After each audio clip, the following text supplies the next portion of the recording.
Hey everyone, it's Will. Welcome to As We May Thunk Hangout number 6. Let's see. So we're trying something new. We're trying a first hangout on a Sunday instead of the Tuesday hangouts.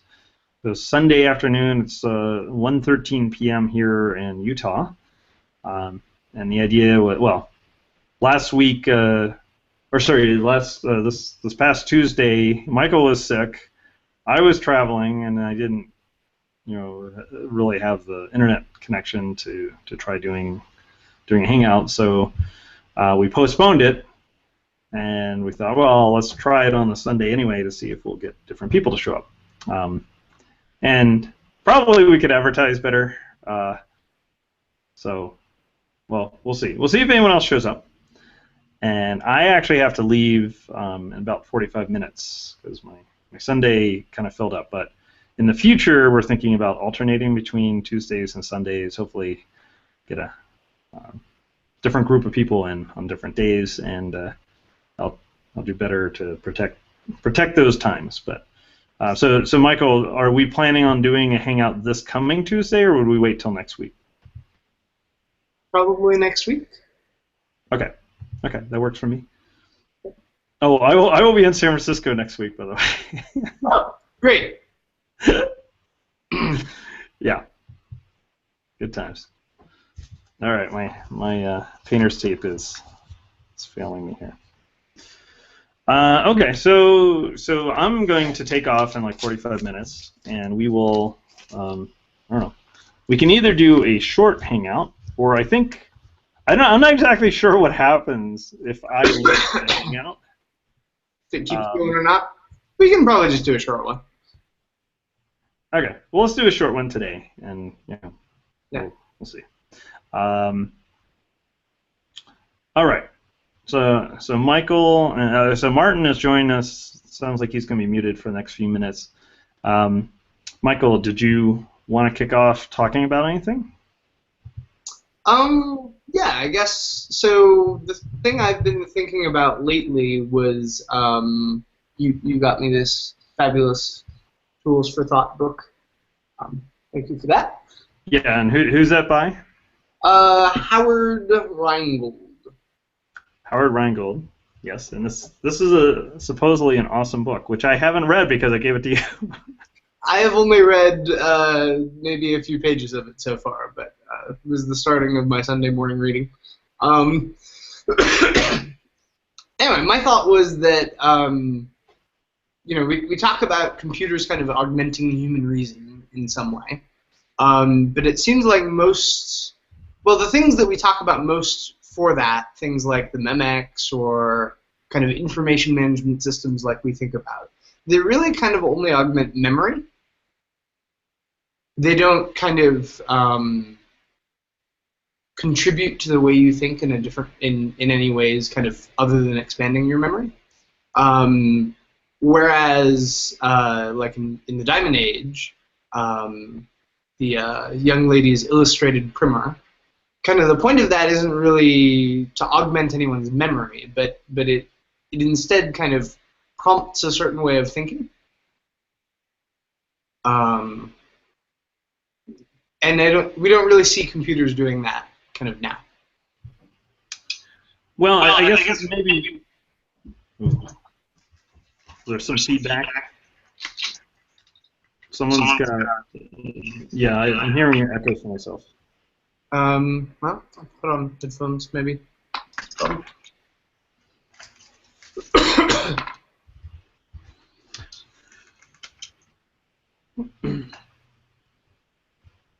So I guess one thing there is, I think it is true that, so I guess if you think about in terms of like websites and so forth, right? So we have things like Wikipedia, which not just augment our memory, but allow us to sort of access memories of other people in a way, right? Collectively. Sure. But at a societal level, or a community level, I guess I should say, there are sort of societies online that craft how people think. alas, it may not be the way we want. It may not be for the better, yeah. It may not be for the better, right? Like Reddit snarky comments, or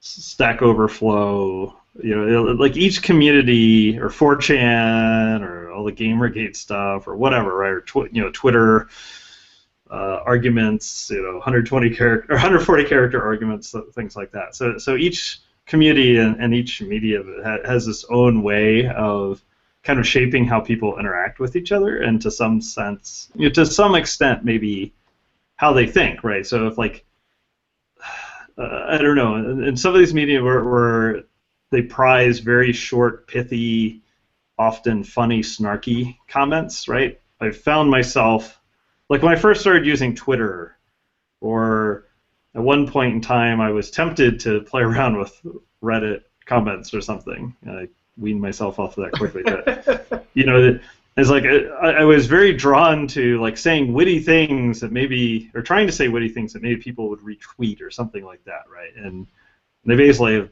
just gotten away from that. I don't care.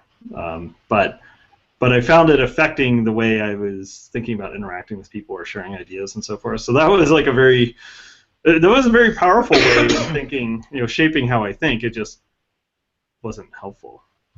Yeah. I mean, I guess I think the ideas I'm thinking more about are, in the Diamond Age, the primer is kind of very aware of the context of what its user is doing, and is able to kind of prompt them towards a more productive way of thinking, or a more productive path of kind of what to do or what to think about. And sometimes I wish my computer could prompt me a little bit if it recognizes that, I'm drifting off onto Reddit or something. If it could be like, hey, here's this really interesting idea you haven't thought about in a couple of weeks. You should go look at that instead.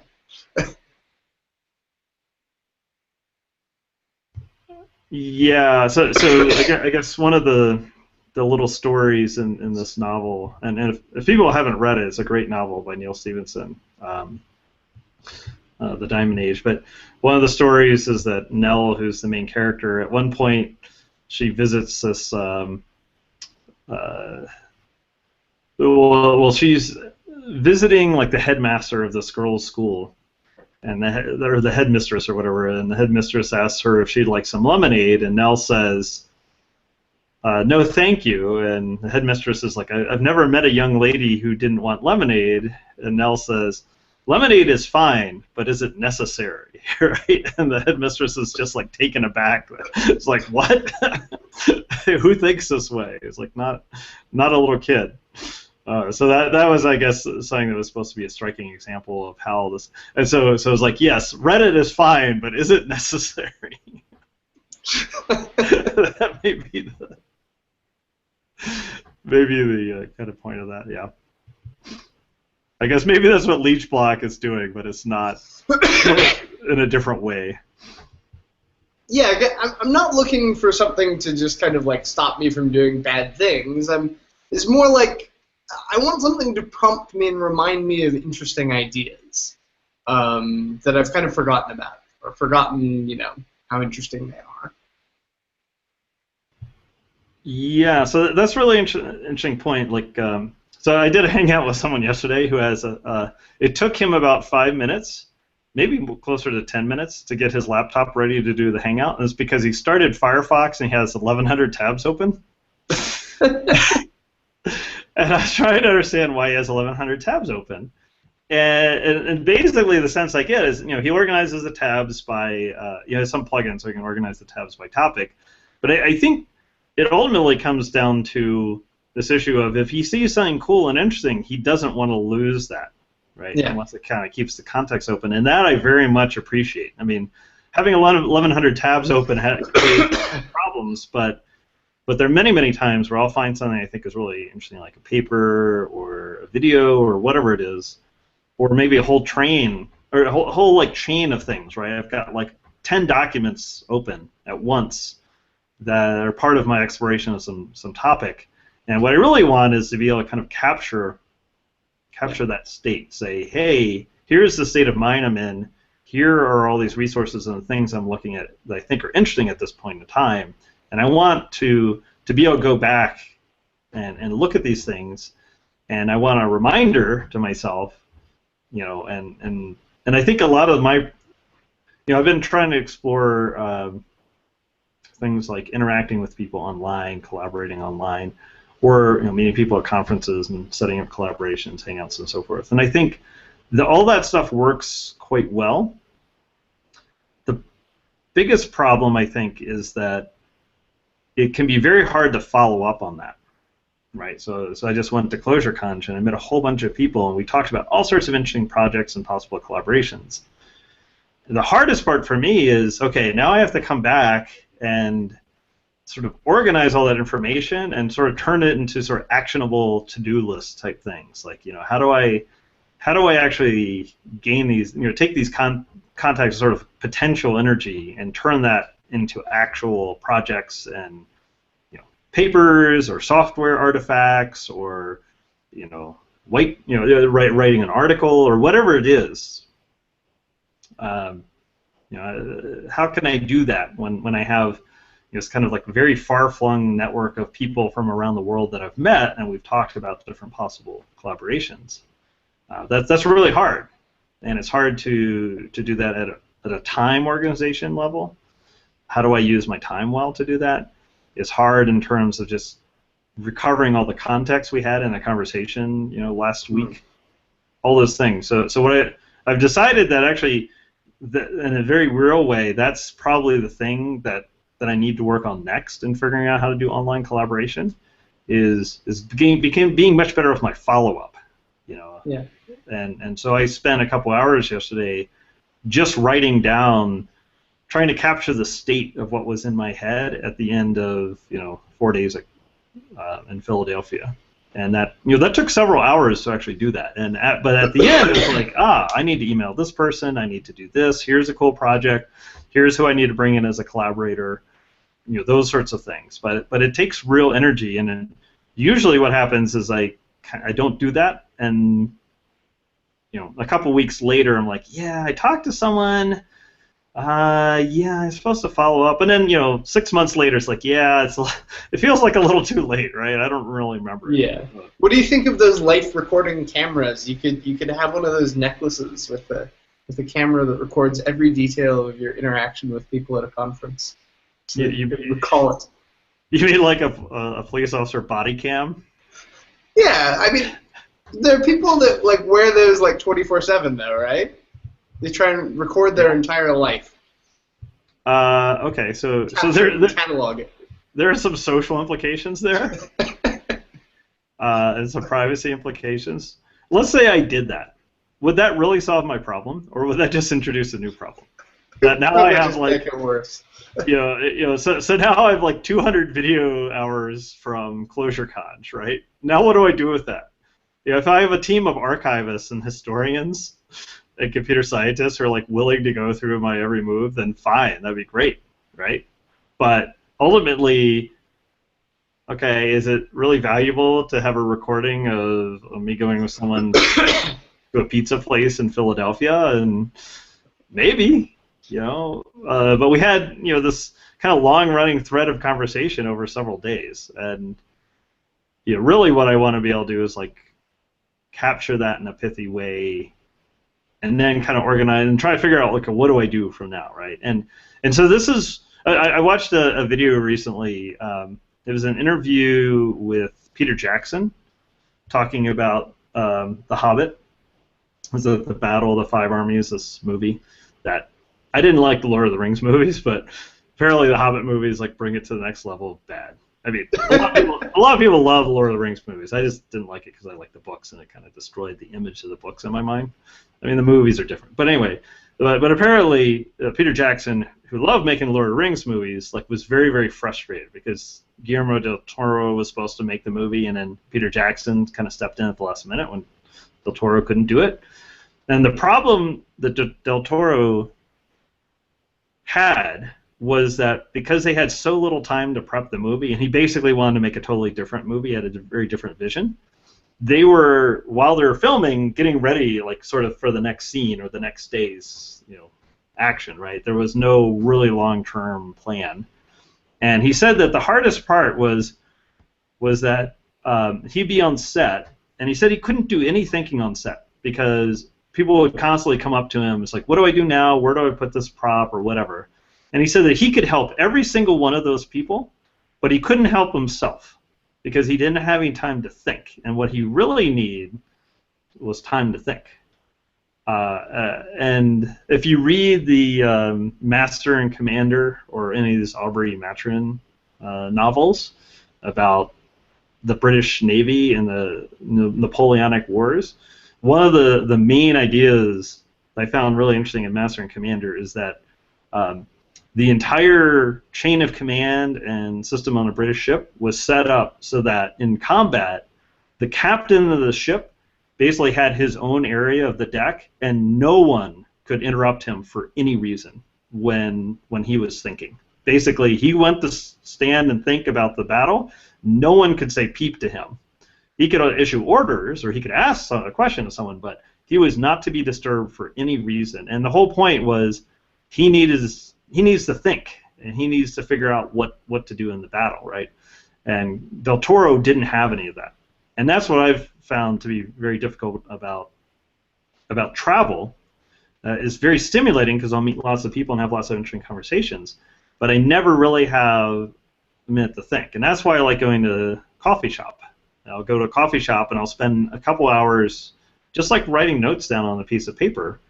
And what I'm really trying to do is organize all of these semi-random thoughts and threads of knowledge and ideas of possible collaborations and projects and so forth. And trying to put all these little things in my head into some order where I can actually do something with it.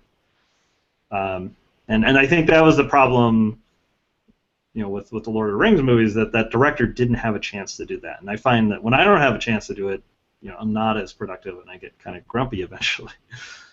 So I don't know how this fits into the primer stuff, but the sort of chain of reasoning led me there.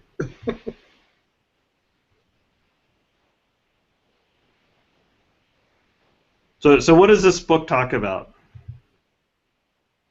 The tools for thought.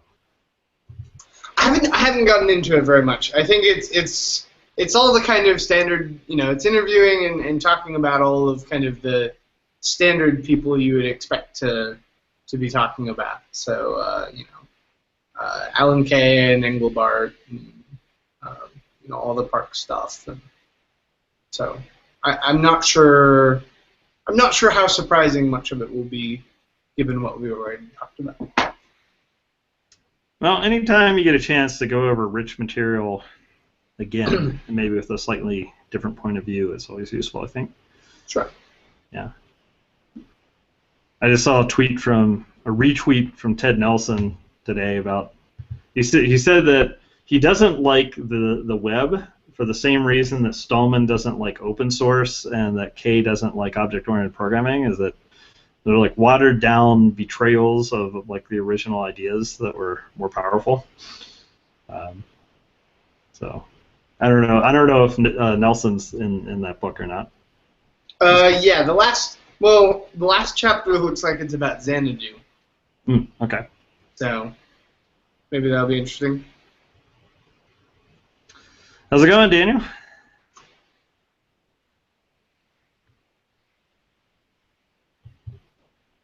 My computer's acting up, so pretty well. Otherwise, I'll fill you guys in on my progress with process cloning that I was able to do over the last week. Unfortunately, I haven't gotten it working yet, but I still need to figure out what's going on with my Hangouts. So. Gotcha.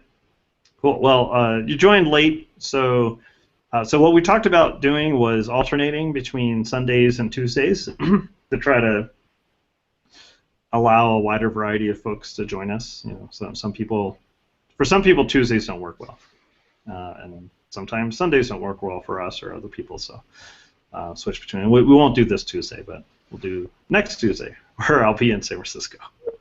Oh, hopefully I can meet up with you there. By the way, I'll send you my travel dates.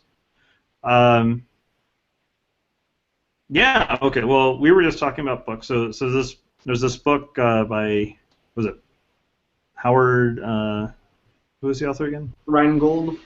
Howard Reingold, Tools for Thought, which I just ordered another copy of, so you can keep yours, Michael. Oh, thank you. Another book that I just got, does this look backwards to you, or is that okay? No, that's right. Okay. It's backwards to me. Reinventing Discovery.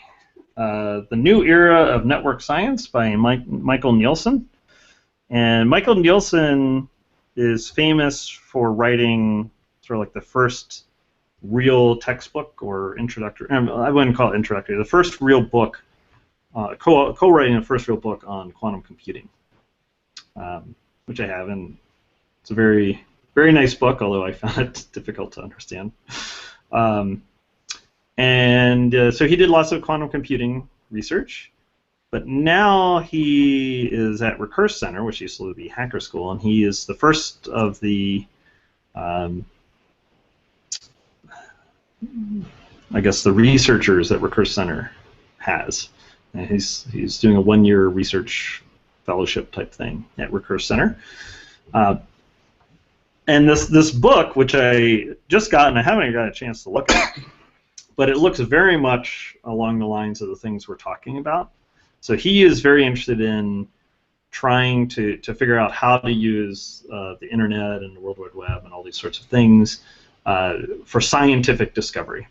And one of the examples he talks about, and I'd like to learn more about, is the Polymath blog. I think it was Tim Gower's math blog, and sort of the efforts of mathematicians. So Tim Gower, I think, is doing this, and there's several mathematicians now who are trying to organize communities to solve open mathematical problems, and have been very successful. So that's, I think, one of the things he talks about in this book. But I think more generally, he's talking about, okay, how do we use the fact that we have all these people with various talents and kind of mobilize them to do science, and very much in the veins of the things we're talking about. So I forget, someone pointed me to him, and I was looking at his blog and all this stuff. I was like, wow, he really is very much interested in the things that we're talking about. So anyway, I'm very much looking forward to reading this book, and hope to talk to Michael at some point. And he's basically left, as far as I can tell, he's left behind his quantum research to really focus on how to do network science. So that's really cool. I applaud that. And this book came out, I think this book came out like a couple of years ago, I think. Let's see. This book is 2012. 2012 by Princeton. So, I think it's recent enough where you can kind of see where things are heading. I don't know if he talks about tool development at all. So anyway, I'm really looking forward to reading this book and trying to learn more about what he's trying to accomplish with the scientific community.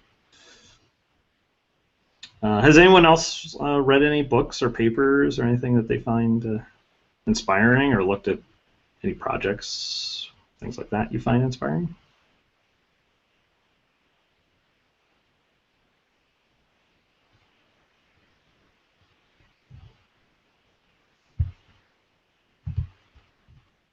Bring up one more example here.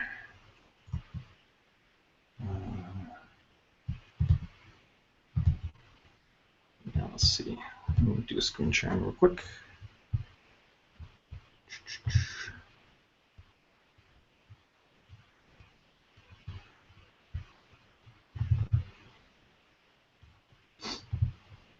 Okay, so when I was at ClojureCon, I talked with Chaz Emerick, who's a well-known Clojure, and I've known for a few years now, and he told me about a project he's working on called the Quilt project, and he is interested in making data computable. Instead of just dealing with data, you want to be able to do computations as well.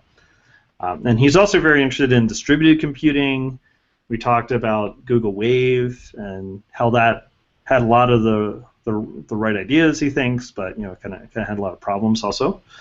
So he's very interested in like these CRDTs and distributed data structures and all those sorts of things. And so he gave a talk while ago, and I think it was distributed systems, and the end of the API was the talk, and I guess he's got a blog post about this. And I think the talk may be recorded. But anyway, it kind of lays out some of his thoughts on this, and it sounds like Quilt still is very much a work in progress. It's not really ready to show off yet, but that's, I think, something that would be interesting to look at and read up on and try to understand the ideas he's going for. So I thought that was interesting.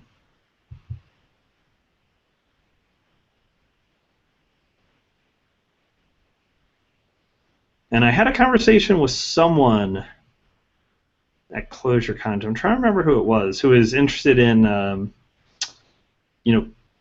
duplicating the process state and basically the stuff Daniel's working on.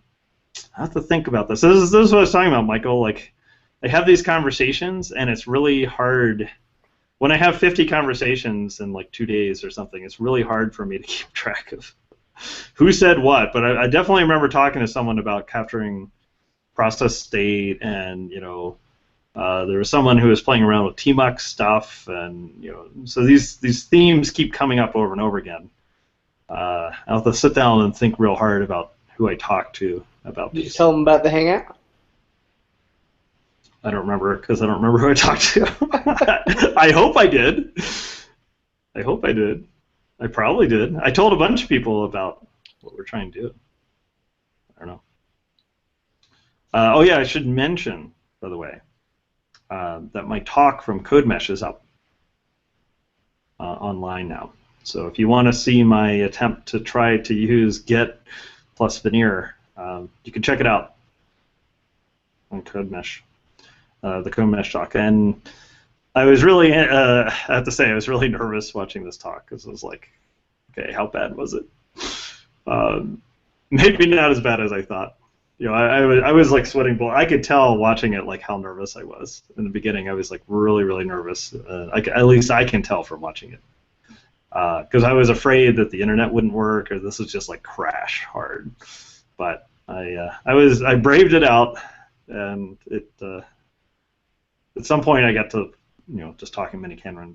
But I think that talk is worth seeing, at least the beginning of it, to try to watch me struggle with the tools and sort of the loop of showing some code and then copying it into Emacs and saving the file and then doing a git commit and then a git push and then going back to the browser, all those sorts of things, right? I got better as the talk went on, but it was still kind of awkward.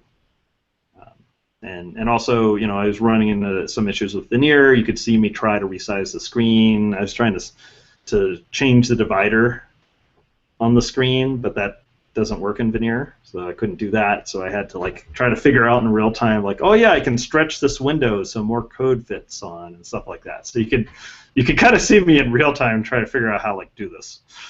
So that part's kind of interesting. The miniKanren stuff is also cool, but to me, that talk was much more about trying to put to the test, this approach of trying to make the talks way more interactive and seeing where we can go from there. It looks like Daniel solved his computer problems. I switched to another computer. That's a good way to solve it. Okay, so Daniel, I'm actually going to have to leave early today. I have to leave in like 18 minutes. So I think we're going to make this a short hangout today. Do you want to talk a little bit about what you've been working on or what your current progress is or anything else? Sure, I can talk about current progress. So I've been deep diving into Linux containers, both in the LXC variant and also the LXD toolchain, which is sort of like a more easy-to-use toolchain on top of it. I got as far as getting containers running and setting up sort of an environment where I can spawn off like an Ubuntu container very easily. But I'm having just absolutely crazy amounts of issues with the checkpoint restore and user space code. I'm like I've been able to work through like half a dozen different issues, but I still am like stuck. I can't get it to work. So I'm gonna maybe sometime this week I'll go poke the crew guys and see if they can help me diagnose what's actually going on. Have some error messages coming out of the checkpointing process, so maybe they'll be able to help me. But other than that, like, yeah, making progress, but not working yet. So it's not quite turning out to be easy. No, it is not. All right, so I guess one question I have is, say this works, right? Then can you walk me through kind of a use case or a scenario? Like how might we use this? Sure. Let me maybe try to do some screen sharing on the system I'm testing on. Let's see if I can do that from this computer. It's a Chromebook, so I'm not sure how easy this is going to be.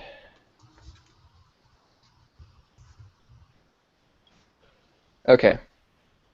So this is my shell in, so this is a Zen virtual machine that I'm running on one of my servers.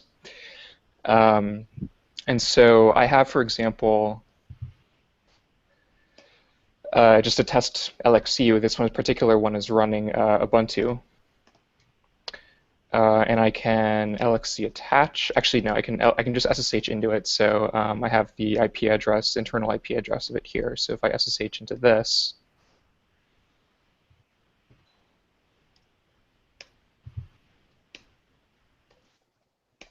basically I end up in a little root shell in here. And the idea that I had in here would be to wire up some things with tmux or screen. And I think I have a screen session active. Oh, maybe no, I don't. But basically allow setting up a screen session in here.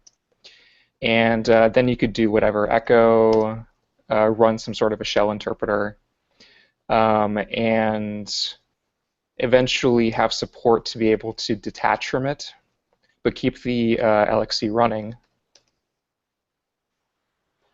And then basically try to do LXC checkpointing to capture the state of the system and then basically bring it up as a duplication, a duplicate LXC with basically the exact same memory contents and process layout. And so then you'd be able to basically reattach to it using the same sort of SSH process. Authentication, once authentication is made a little more seamless, and then basically just reattach to that screen session and then get back the identical session that was there at the time it was checkpointed. But the tricky part that I'm running into right now is that my checkpointing is failing. So this is one of my partial checkpoints, and I'm looking at the dump log from it. And basically I'm getting these weird errors from the checkpoint restore process. But at the same time, it seems like it should be working, because if I run the checkpoint, everything says it looks good. And I can do LXC check config, and everything there says it looks good. So it's just a matter of me tracking down exactly what the issue is with this stuff and, I don't know, just get it working.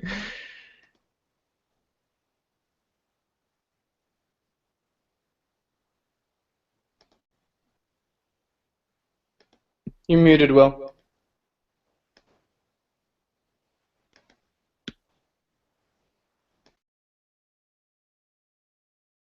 You're still muted, Will. You're still muted. All right, finally. Okay, here we go. That's what I get for muting. Okay. All right, so what I'm curious about, let's say I can wave a magic wand and all this technology suddenly works, okay? So all of those technical problems are now solved, okay? And it works exactly the way you intend.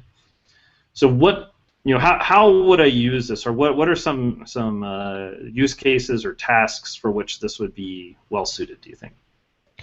So, I mean, I think this is something that you could maybe use for the same type of, like the miniKanren Hangouts. You run a miniKanren session, you have your Emacs session, you have a REPL attached to it, or maybe just your REPL, I don't know. And sort of in combination or in lieu of screen sharing, you would have one of these active sessions running. And you could basically do like a terminal broadcast. So I haven't wired up the TTY rec stuff yet because I was trying to get checkpointing working. But the idea would be you would have sort of the terminal broadcast in addition to like a video broadcast, and anyone SSH'd into the system, or eventually if there's a web interface, would be able to basically say, I want to capture it at this point, and it would duplicate your entire container context and basically allow the user to then log in and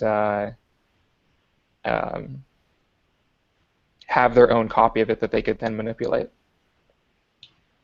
Okay, so can you walk me through, I'm trying to think very high level here. Like I'm trying to teach someone how to code in miniKanren, let's say. Okay. Right? Or So, I'm trying to collaborate on some scheme coding or whatever it is, right? Like sure. how exactly would we use it?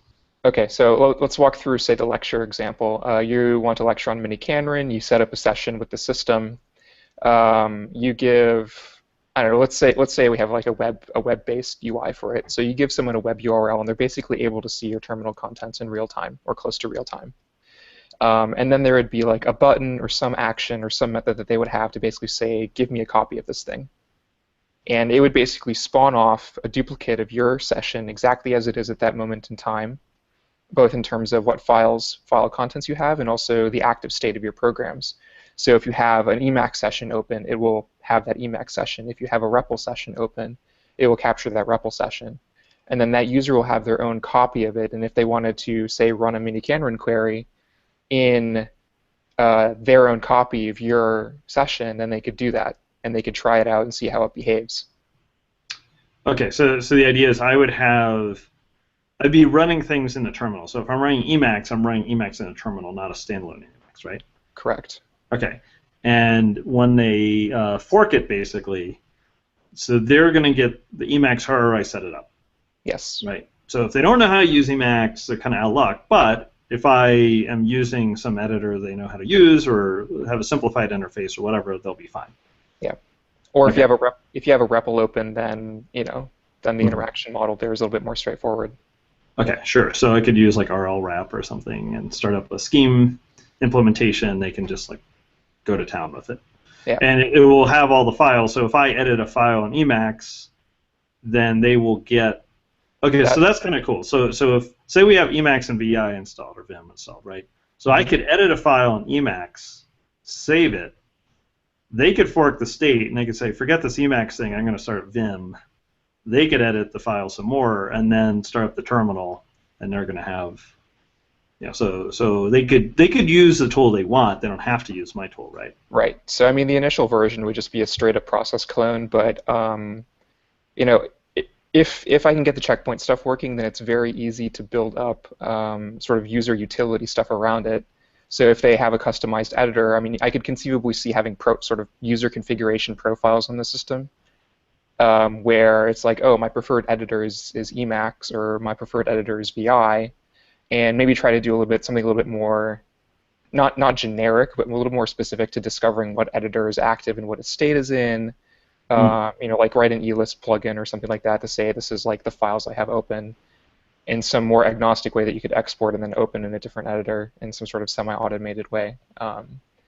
But I guess I could even imagine a use case where it's like, okay, I'm going to start out with, sort of like the pristine system, and it's got, Vim and Emacs and all that installed, and I will create like my own alias that starts up my my Emacs using my .emacs file and my configuration or something like that, and I could set it all up the way I want it. And then I could essentially pass the image to someone else, and then they could fork that, right? And they could add their own tool chain and configuration, and then we could kind of pass it around round robin until we get back and like everyone's set up the tools they want. Hopefully we haven't forked anyone else's, but at that point then we could potentially like kind of start. It's like, okay, everyone's got their environment installed on the system, and we're going to go from there. So if you fork my process, you're going to know what tools you have and what the environment is. So you could potentially even do that if you're doing a small group collaboration over a long period of time. Yep. I mean, it's also flexible enough where you could these checkpointed instantiations of the containers can actually move between systems too. So like LXD, the tool chain built on top of LXC, actually supports built-in live migration between LXC hosts using checkpoint restore and user space. So I know this stuff should be working. It's just I can't get it to work quite yet. But But that would also enable you to sort of have multiple people hosting these servers. So I can host a server. You could spin up an AWS instance of the server if you don't have hardware. You could run one on your laptop, like under VMware or directly if you're running Linux. And you can easily sort of push and pull these systems across. And if you're based off of, like, there's the Ubuntu image that I have is just a slightly modified one off of the linuxcontainers.org images site. So they have a bunch of these prefab LXC containers that are designed to be run this way that you can just download and have a template off of. And there's definitely facilities for putting together your own modified ones as well. Okay, cool. So the main technical problem is that for some reason your checkpointing isn't able to be restored correctly. Is that the issue? It seems like the checkpointing itself fails. I don't know how far you got, Michael, on it, but I can't actually even checkpoint processes on this Linux system, so something is rather broken with it. I was able to checkpoint processes. You just weren't able to restore them. Yeah, I was using the latest release of Ubuntu, and Crew from the repositories, and I was able. No, I was able to restore processes, I just wasn't able to make clones of them. I couldn't restore a process twice, or restore a process that was still running. That had the same PID.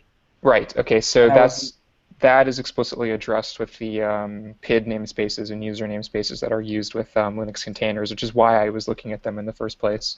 Yeah, so I tried creating a new namespace to restore into, but that didn't work either. Yeah, I mean, there's quite a bit more setup.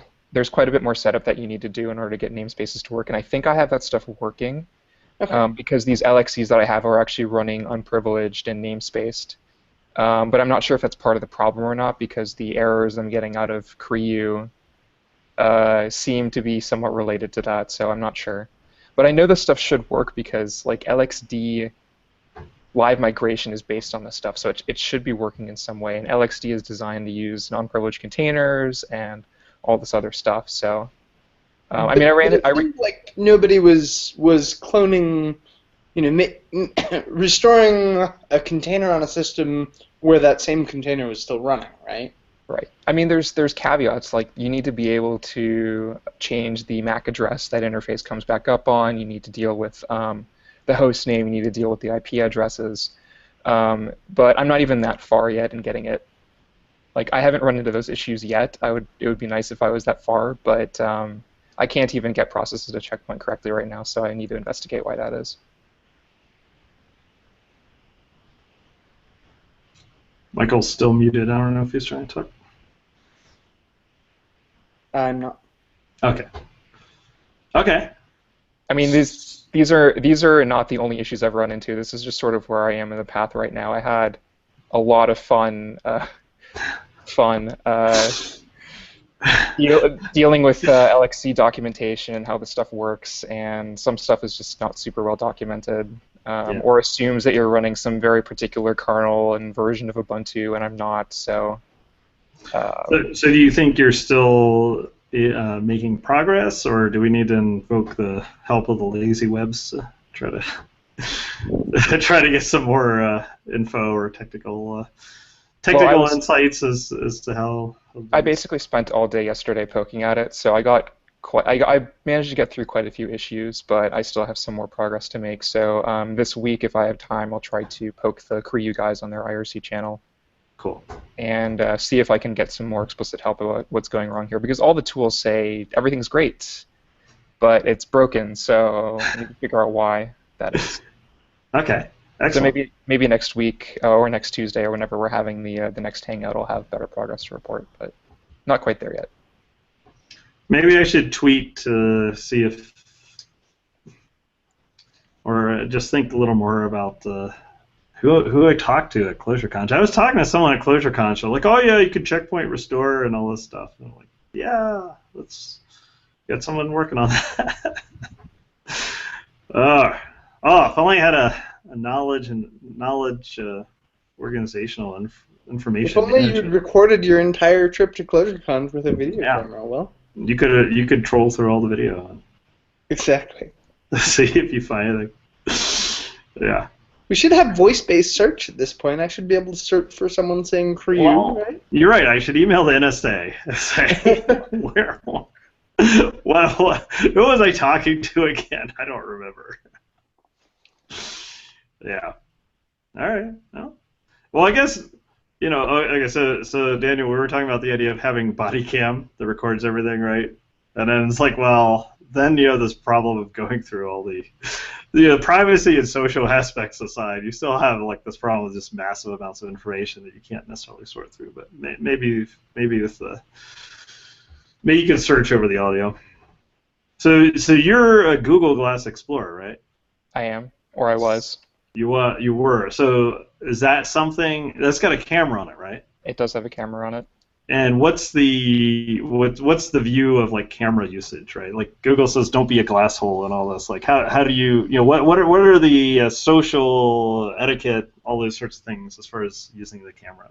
Well, to be honest, I think part of it's short-circuited by the fact that the battery life when recording is under half an hour. Okay, so it's like not. I see. So yeah, I mean I think battery life is too precious to be recording like random people. That's sort of the reaction most people have. Gotcha. I know that there's people who have sort of dedicated life recording cameras with more severe battery capacity. Yeah, I just carry a car battery around with me. Yeah, it's great.